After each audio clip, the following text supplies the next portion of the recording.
ସୁପ୍ରଭାତ ପିଲାମାନେ। ଆଜି ଆମେ ତୁମ ବିଜ୍ଞାନ ବହିର ଖାଦ୍ୟ ପଦାର୍ଥର ପରିଷ୍କରଣ ପ୍ରସଙ୍ଗଟିକୁ ଆଲୋଚନା କରିବା। ଏହି ପ୍ରସଙ୍ଗଟି ପଢିବା ପରେ ତୁମେମାନେ ପାଛୁଡିବା ଓ ଓଡ଼ାଇବା ପ୍ରଣାଳୀ ଦ୍ୱାରା ଖାଦ୍ୟ ପଦାର୍ଥକୁ ପୃଥକ କରିବା ପ୍ରକ୍ରିୟାକୁ ବୁଝାଇବ। ଅବକ୍ଷେପଣ ଓ ଆଶ୍ରମଣ ମଧ୍ୟରେ ପାର୍ଥକ୍ୟ ଦର୍ଶାଇବ। ଏଠି ପିଲାମାନେ ତୁମେ କଣ ଦେଖୁଛ? ଏଠି ଜଣେ ଲୋକ ପୋଖରୀରେ ମାଛ ଧରୁଛି। ଆମର ବେଳେବେଳେ କଣ ହୁଏ ନା, ବେଳେବେଳେ ପ୍ରକୃତିର ନିୟମ ଅନୁସାରେ କିଛି ପଦାର୍ଥ ଅନ୍ୟ ପଦାର୍ଥ ସହ ମିଶି ରହିଥାଏ, କିନ୍ତୁ ଆମକୁ ଆମର ଆବଶ୍ୟକତା ଅନୁସାରେ ଆମେ ପଦାର୍ଥ ଗୁଡ଼ିକ ପୃଥକ କରୁ। ଏଠି ଯେମିତି ଆମର ମାଛର ଆବଶ୍ୟକତା ଅଛି, ଏଣୁ ଆମେ ପୋଖରୀ ଜଳରୁ ମାଛକୁ ଆମେ ଜାଲ ଦ୍ୱାରା ବାହାର କରୁ ବା ମାଛକୁ ଆମେ ପୋଖରୀରୁ ପୃଥକ କରିକି ରଖିବୁ। ସେଇଭଳି ଏଇଠି ଦେଖ, ଏଠି ସେମିତି ଚାରେ ଚା ପତି ମିଶିକିରି ରହୁଛି। ଯେହେତୁ ଆମର ଆବଶ୍ୟକତା ହଉଛି ଚା, ଏଣୁ ଆମେ ଚା ପତିକୁ ଚା ଛଣା ଦ୍ୱାରା ଛାଣି ତାକୁ ଆମେ ପୃଥକ କରିଦେବୁ।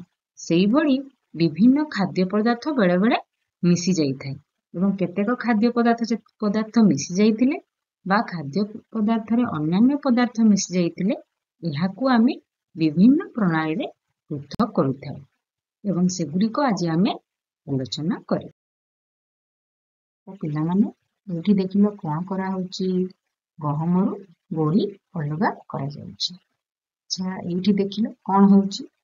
ଚାଉଳରୁ ମଲା ଚାଉଳ ବା କଳା ଚାଉଳ ଗୁଡ଼ିକୁ ଅଲଗା କରାଯାଉଛି। ଆଚ୍ଛା, ଏ ଗହମରୁ ଯୋଉ ଗୋଡ଼ି ଅଲଗା କରୁଛ କିମ୍ବା ଚାଉଳରୁ ଯୋଉ କଳା ଚାଉଳ ଗୁଡ଼ିକୁ ଅଲଗା କରାଯାଉଛି, ତାହା କେମିତି କରାଯାଉଛି? ହାତରେ ବାଛି କରାଯାଉଛି। ସେହିପରି ଯଦି ଆମେ ଚାଉଳକୁ ଚାଲୁଣିରେ ଚଲେଇବା କଣ ହବ ନା, ଚାଉଳରେ ଥିବା ଯୋଉ ଖୁଦ ଓ ସରୁ ବାଲି ଗୁଡ଼ିକ ଅଲଗା ହେଇଯିବ। ସେଇଭଳି ଅଟାକୁ ମଧ୍ୟ ଚାଲୁଣିରେ ଚଲେଇଲେ ତାର ଚକର ଅଲଗା ହେଇଯାଏ। ଏଣୁ ଆମେ କିଛି ଖାଦ୍ୟ ପଦାର୍ଥକୁ ମିଶି ଯାଇଥିଲେ ଆମେ କଣ କରୁ? ଯେଉଁଗୁଡ଼ିକ ଆମର ଦରକାରୀ ଜିନିଷ ତାକୁ ଆମେ ଚଲେଇକି ଚାଲୁଣିରେ ଅଲଗା କରିଥାଉ। ତେଣୁ ତୁମେ ଯୋଉ କିଛି ଖାଦ୍ୟ ପଦାର୍ଥକୁ ହାତରେ ବାଛିବା ଦ୍ୱାରା ଅଲଗା କର କିମ୍ବା ଚଲେଇକି ଅଲଗା କର, ଏଗୁଡ଼ିକ ବିଷୟରେ ପୂର୍ବରୁ ଜାଣିଛ। ଆଜି ଆମେ ଆଉ କେଉଁ କେଉଁ ପ୍ରଣାଳୀରେ ଖାଦ୍ୟ ପଦାର୍ଥ ମିଶି ଯାଇଥିଲେ ସେଗୁଡ଼ିକୁ ପୃଥକ କରିବା, ସେଗୁଡ଼ିକ ବିଷୟରେ ଆମେ ଅଧିକ ଆଲୋଚନା କରିବା। ତୁମେ ଦେଖିଥିବ ବେଳେବେଳେ ଧାନ କିମ୍ବା ଚାଉଳରେ କିଛି କାଠି କୁଟା ସବୁ ମିଶିକି ରହିଥାଏ ଏବଂ ତାହା ବ୍ୟବହାର ଉପଯୋଗୀ ହୋଇନଥାଏ। ଏଟାକୁ ଆମେ କେମିତି ବ୍ୟବହାର କରିପାରିବା ନା, ସେଥିରୁ ଆମକୁ କୁଟା କାଠିକୁ ଅଲଗା କରିବା ପାଇଁ ପଡ଼ିବ ଏବଂ ଚାଉଳକୁ ଆମକୁ ଅଲଗା କରିବା ପାଇଁ ପଡ଼ିବ। ତ ଆଜି ଆମେ ଆଲୋଚନା କରିବା ଯେ କେମିତି ଆମେ ଏଇ କୁଟା କାଠିକୁ ଆମେ ଯେତେବେଳେ ମିଶି ଯାଇଥାଏ ତାକୁ ଆମେ ଅଲଗା କରିବା। ମାନେ ଏଇଠି କଣ ଦେଖୁଛ? ଜଣେ ସ୍ତ୍ରୀ ଲୋକ ଚାଉଳକୁ ପାଛୁଡୁଛନ୍ତି। ଆଚ୍ଛା, ତୁମେ ତୁମ ଘରେ କେବେ କୁଲା ସାହାଯ୍ୟରେ କିଛି ଖାଦ୍ୟ ପଦାର୍ଥକୁ ପାଛୁଡିବାର ଦେଖିଛ? ହଁ, ତୁମ ମା ଚାଉଳ ପାଛୁଡିବାର ତୁମେ ଦେଖିଛ। ଆଚ୍ଛା, ଚାଉଳକୁ ପାଛୁଡିଲେ ହେବ କଣ ନା, ଚାଉଳରେ ବେଳେ ବେଳେ ବଡ ବଡ କୁଣ୍ଡା ଆଉ କିଛି କୁଟା ରହିଯାଇଥାଏ। ତ ଆମେ ସେତେବେଳେ ସେହି କୁଣ୍ଡା କିମ୍ବା କାଠି କୁଟା ଗୁଡ଼ିକୁ ଅଲଗା କରିବା ପାଇଁ ଆମେ ପାଛୁଡିଥାଉ। ତ ପାଛୁଡିଲେ ହୁଏ କଣ ନା, ପାଛୁଡିଲେ ଯେଉଁ ପଦାର୍ଥଟି ଭାରି ସେଇଟା ତଳେ ବସିଯାଏ ଏବଂ ହାଲୁକା ପଦାର୍ଥଟି ଉଡ଼ିଯାଏ। ତ ଏହି ପ୍ରଣାଳୀରେ ହାଲୁକା ପଦାର୍ଥ ଓଜନିଆ ପଦାର୍ଥଟି ଅଲଗା ହୋଇଥାଏ। ଚାଉଳକୁ ପାଛୁଡି ଦେଲେ ଏଥିରେ ରହିଥିବା କୁଣ୍ଡା ଓ ହାଲୁକା କାଠି ଅଲଗା ହୋଇଯାଏ। ଏହାକୁ ଆମେ ପାଛୁଡିବା ପ୍ରଣାଳୀ କହିଥାଉ। ଏହା ଦ୍ୱାରା ଆମେ ଚାଉଳରୁ କାଠି କୁଟା କିମ୍ବା ଅନ୍ୟାନ୍ୟ କୌଣସି ହାଲୁକା ପଦାର୍ଥକୁ ଆମେ ଅଲଗା କରିଥାଉ। ପିଲାମାନେ ତୁମେ ଏଇଠି କଣ ଦେଖୁଛ ନା, ଚାଉଳକୁ ଆମେ ଏଠାରେ ଉପରୁ ତଳକୁ ଧୀରେ ଧୀରେ ଢାଳୁଛୁ। ଧୀରେ ଧୀରେ ଢାଳିଲେ ଏଠି କଣ ହବ ନା, ଧୀରେ ଧୀରେ ଢାଳିଲେ ଚାଉଳରେ ଥିବା ହାଲୁକା କୁଣ୍ଡା କାଠି ପତ୍ର ଇତ୍ୟାଦି ପବନ ଦ୍ୱାରା ଉଡ଼ିଯିବ ଏବଂ ପବନ ଦ୍ୱାରା ଏହା ଉଡ଼ିଗଲେ କଣ ହବ ନା ଓଜନିଆ ପଦାର୍ଥ ଯୋଉଟା କି ଚାଉଳ ସେ ତଳେ ବସିଯିବ ଏବଂ ହାଲୁକା ପଦାର୍ଥ କାଠି କୁଣ୍ଡା ପତ୍ର ଇତ୍ୟାଦି ଅଲଗା ହେଇଯିବ। ତେଣୁ ଆମେ ଏଠାରେ କଣ କଲେ ନା ଚାଉଳକୁ ଯଦି ଆମେ କୁଲାରେ ଧରି ଉପରୁ ତଳକୁ ଧୀରେ ଧୀରେ ଢାଳିବା ତାହେଲେ ପବନ ଦ୍ୱାରା ହାଲୁକା ପଦାର୍ଥ ଗୁଡ଼ିକ ଚାଉଳ ଠାରୁ ଅଲଗା ହେଇଯିବ ଏବଂ ଏହାକୁ ଆମେ ଉଡାଇବା ପ୍ରଣାଳୀ କହୁ। ଆଜିକାଲି ଏହି ଉଡାଇବା କାର୍ଯ୍ୟ କୃତ୍ରିମ ଉପାୟରେ ବା ବିଦ୍ୟୁତ ପଙ୍ଖା ସାହାଯ୍ୟରେ ମଧ୍ୟ କରାଯାଉଛି। ଏବଂ ଆଜି ଯୋଉ ଆମେ ଦୁଇଟି ପ୍ରଣାଳୀ ଆଲୋଚନା କଲେ ଉଡାଇବା ପ୍ରଣାଳୀ ଏବଂ ପାଛୁଡିବା ପ୍ରଣାଳୀ, ତା ଦ୍ୱାରା ଆମେ ଧାନରୁ ଅଗାଡି କାଠିପତ୍ର ଇତ୍ୟାଦିକୁ ଆମେ ଅଲଗା କରିପାରିବା। ଆଚ୍ଛା କହିଲ ଦେଖି ଏହା ଛଡା ଆମେ କେଉଁ କେଉଁ ଖାଦ୍ୟ ଶସ୍ୟକୁ ପାଛୁଡି ବା ଉଡାଇ ସଫା କରିପାରିବା?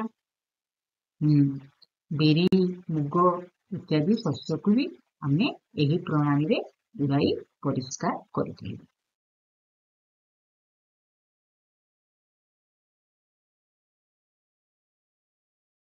ଗୋଟିଏ ପାତ୍ରରେ ଆମେ କିଛି ଚାଉଳ ନେବା, ସେଥିରେ ଜଳ ମିଶେଇବା ଏବଂ ତାକୁ ଭଲ ଭାବରେ ଗୋଳେଇଦେବା। କିଛି ସମୟ ସ୍ଥିର ରଖିଲେ କଣ ହେବ? କିଛି ସମୟ ସ୍ଥିର ରଖିଲେ ଜଳରେ ହାଲୁକା କୁଣ୍ଡା କାଠି ଧୂଳି ଇତ୍ୟାଦି ଭାସିବ ଏବଂ ପାତ୍ରରେ ତଳେ ଗୋଡି ବାଲି ଚାଉଳ ଇତ୍ୟାଦି ବସିଯିବ ଏବଂ ତାକୁ ଯଦି ଆମେ ଧୀରେ ଧୀରେ ଆଉ ଏକ ପାତ୍ରକୁ ଢାଳିଦେବା ତାହେଲେ କଣ ହବ ନା ସେଥିରେ ଥିବା ଧୂଳି କୁଣ୍ଡା କାଠି ଇତ୍ୟାଦି ଚାଲିଯିବ ଏବଂ ଚାଉଳ ପାତ୍ରରେ ବସିଯିବ ଏବଂ ହାଲୁକା ପଦାର୍ଥ ଗୁଡ଼ିକ ଅଲଗା ହେଇଯିବ। ଏହି ପ୍ରକ୍ରିୟାକୁ ଆମେ କହୁ ଆଶ୍ରବଣ।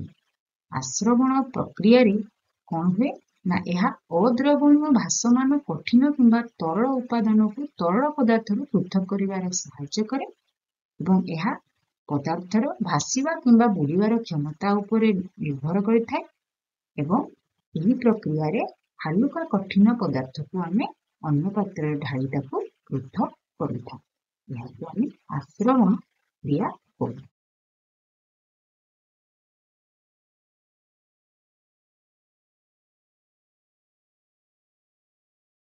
ଯେତେବେଳେ ବିଭିନ୍ନ ପ୍ରକାର କଠିନ ପଦାର୍ଥ ମିଶି ରହିଥାଏ ସେଗୁଡ଼ିକୁ ଆମେ କିପରି ପୃଥକ କରିବା ସେଗୁଡ଼ିକ ବିଷୟରେ ଆମେ ଆଲୋଚନା କରିବା। ଯେତେବେଳେ କୌଣସି ତରଳ ପଦାର୍ଥରେ ଏକ ଅଦ୍ରବଣୀୟ କଠିନ କିମ୍ବା ତରଳ ପଦାର୍ଥ ମିଶି ରହିଥାଏ ସେତେବେଳେ ଆମେ ସେଗୁଡ଼ିକୁ କିପରି ପୃଥକ କରିବା ସେ ବିଷୟରେ ଆମେ ଆଲୋଚନା କରିବା।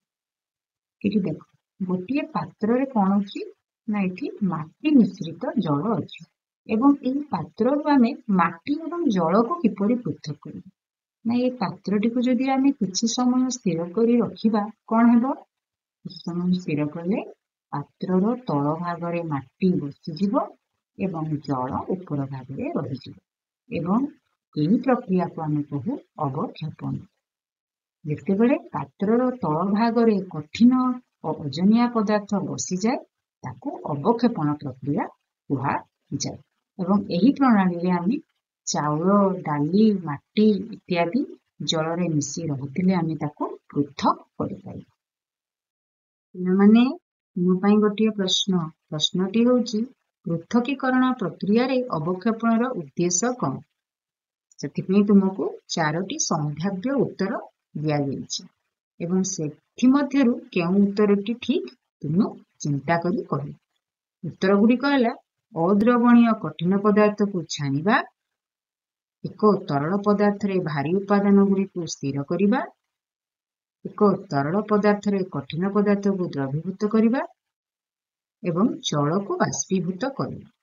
এই 4ଟି ଉତ୍ତର ମଧ୍ୟରୁ କେଉଁ ଉତ୍ତରଟି ସଠିକ? ଠିକ ଅଛି, କେଉଁ ଉତ୍ତରଟି ଠିକ ଭାବୁଛ? 4 ନମ୍ବର। ହଉ ଦେଖିବା 4 ନମ୍ବରରେ ଦିଆଯାଇଛି ଜଳକୁ ବାଷ୍ପୀଭୂତ କରିବା। ଏହା ଠିକ ଉତ୍ତର ନୁହେଁ। ଠିକ ଅଛି, ଆଉ ଥରେ ଭାବ। ପ୍ରଥମ ଅପସନ ହେଇପାରିବ? ଠିକ ଅଛି, ଦେଖିବା ଅଦ୍ରବଣୀୟ କଠିନ ପଦାର୍ଥକୁ ଛାଣିବା। ନା, ଏହା ମଧ୍ୟ ସଠିକ ଉତ୍ତର ନୁହେଁ। ଠିକ ଅଛି, 2 ନମ୍ବର ଏବଂ 3 ନମ୍ବର ମଧ୍ୟରୁ କେଉଁ ଉତ୍ତରଟି ଠିକ ହବ? ଆଉ ଥରେ ଭାବ। ତୃତୀୟ ନମ୍ବର ଦେଖିବା ଏକ ତରଳ ପଦାର୍ଥରେ କଠିନ ପଦାର୍ଥକୁ ଦ୍ରବୀଭୂତ କରିବା। ଏହା ମଧ୍ୟ ଠିକ ଉତ୍ତର ନୁହେଁ। ତାହେଲେ ଆମର ଠିକ ଉତ୍ତରଟି କୋଉଠି? 2 ନମ୍ବର। ଏକ ତରଳ ପଦାର୍ଥରେ ଭାରୀ ଉପାଦାନ ଗୁଡ଼ିକୁ ସ୍ଥିର କରିବା ହେଉଛି ଅବକ୍ଷେପଣର ଉଦ୍ଦେଶ୍ୟ। Very good. ମୋ ପାଇଁ ଆଉ ଗୋଟିଏ ପ୍ରଶ୍ନ। ପାଛୁଡିବା ଓ ଉଡାଇବା ପ୍ରଣାଳୀରେ ପଦାର୍ଥ ଗୁଡ଼ିକୁ ପୃଥକ କରିବା ପଦାର୍ଥର କେଉଁ ଗୁଣ ଉପରେ ଆଧାରିତ?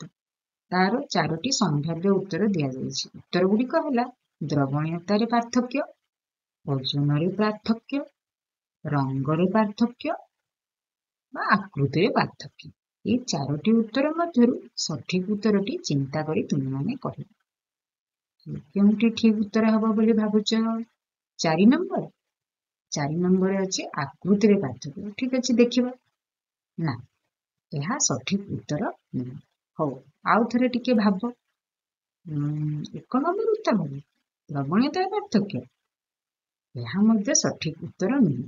ତାହେଲେ 2 ନମ୍ବର ଏବଂ 3 ନମ୍ବର ମଧ୍ୟରୁ ଯେ ଗୋଟିଏ ଉତ୍ତର ହବ। ଆଉ ଟିକେ ତାକୁ ଭଲ ଭାବରେ ଚିନ୍ତା କରିକି କୁହ।